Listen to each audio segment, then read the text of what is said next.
bienvenue dans ma buanderie, mon cellier, ma réserve, mon stock, appelez-le comme vous voulez. J'ai la chance d'en avoir dans mon appartement, mais comme vous pouvez voir, c'est pas hyper large.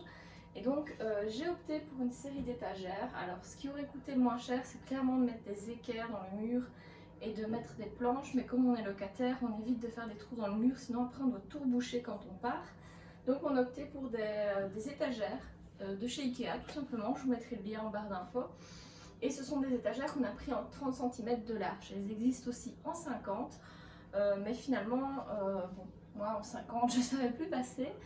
Et ce qui est plutôt intéressant avec des 30, c'est que finalement mes produits sont tous alignés.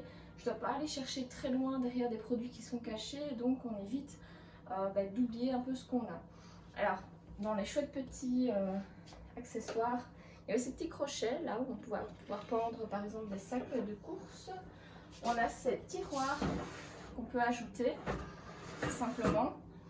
On a aussi ces petits paniers que je peux aller mettre où je veux pour y ranger des choses.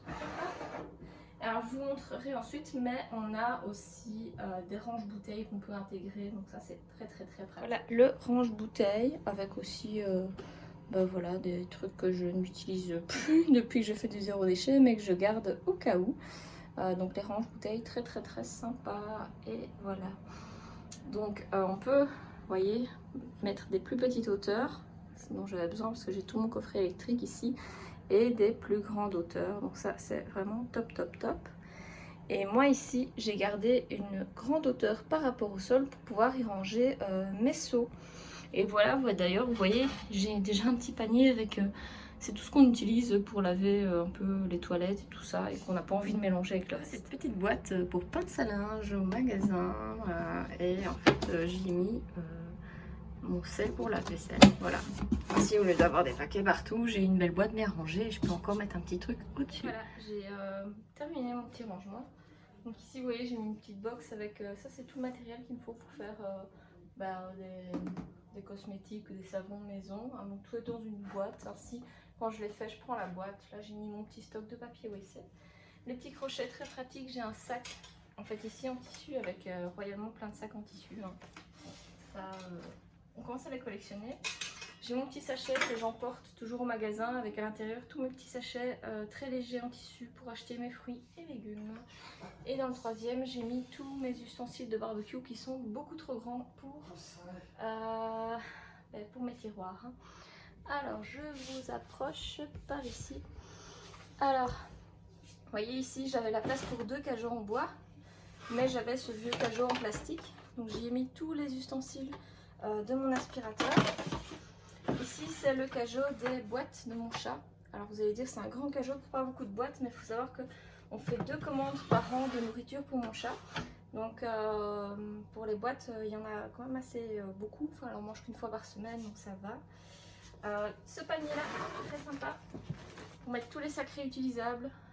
Oui, on en a beaucoup trop. J'en utilise 2-3 par semaine, mais voilà. On va pas les jeter.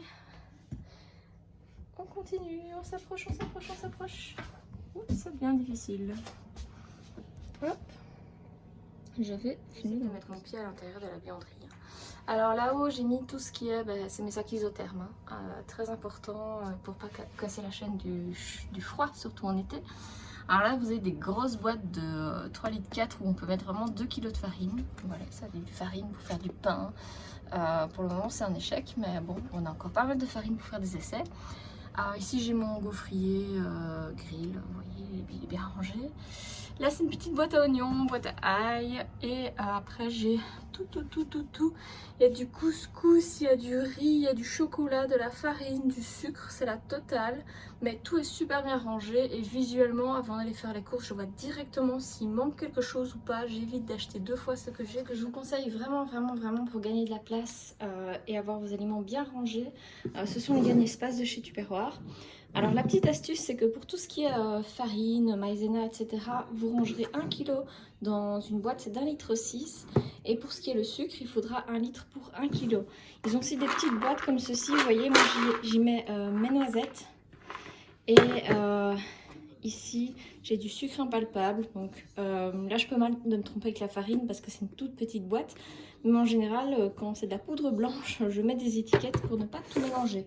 Donc elle s'empile parfaitement, donc on peut vraiment faire un petit peu comme on veut. Donc moi toutes ces petites choses là que j'utilise pour la pâtisserie sont empilées. Sinon généralement je mets le sucre et la farine empilés ensemble parce que je sais que souvent il me faut les deux.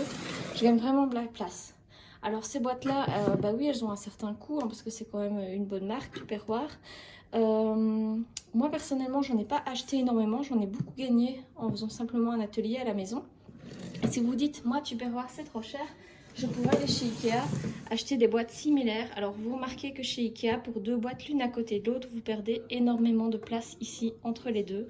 En plus elles sont pas vraiment faites pour être empilées, disons que ça fonctionne encore assez bien mais c'est pas toujours terrible. Donc moi je vous déconseille celle de chez Ikea. Mais si finalement vous vous dites oui mais bon tu veux vendre ton produit, tu veux vendre du Tupperware parce qu'on sait que tu es conseillère, je vous conseille finalement celle de chez Action. C'est je ne sais plus c'est quelle marque, mais celles-ci elles sont bien carrées, vous pouvez vraiment les mettre une à côté de l'autre, vous ne perdrez pas de place et vous pourrez les empiler. Donc ça peut être l'alternative au Tupperware. Donc voilà, à vous de choisir ce qui vous semble le mieux. J'en profite pour vous dire que j'ai une amie qui m'a dit qu'elle était un peu revenue de ces fameuses boîtes Curver parce que le plastique est très dur et donc il se fend et il se casse très vite par rapport au Tupperware. Moi, comme j'ai les Tupperware, que je les ai gagnés en atelier, je vais pas me priver. J'ai pas eu à acheter grand chose pour avoir une belle collection. Ici, je vous ai mis vraiment le kilo de sucre à côté de la boîte dans laquelle il rentre complètement. Donc, vous voyez que je gagne vraiment de la place par rapport à ça. Le kilo de farine aussi. On voit que le paquet, il est un peu plus gros que la boîte. Et surtout, les boîtes, je vais pouvoir les empiler. Très bien, les paquets, je pourrais les mettre l'un derrière l'autre. Et qu'est-ce qui se passe ? Je risque de racheter de la farine parce que j'ai pensé que je n'en ai plus. Voilà. Donc moi, ce que je fais encore bien, donc j'aime un maximum mettre dans les boîtes parce que bon, si vous avez des petits visiteurs dans votre buanderie, c'est mieux dans les boîtes, c'est mieux conservé, il n'y a pas de souci. Sinon, voilà, je mets mon sucre, ma farine et derrière, je mets mes paquets que j'ai en trop. Voilà. Et donc, moi, je sais toujours que derrière mes boîtes, j'ai mon stock. Donc, avant d'aller acheter, je regarde si derrière, j'ai rien du tout.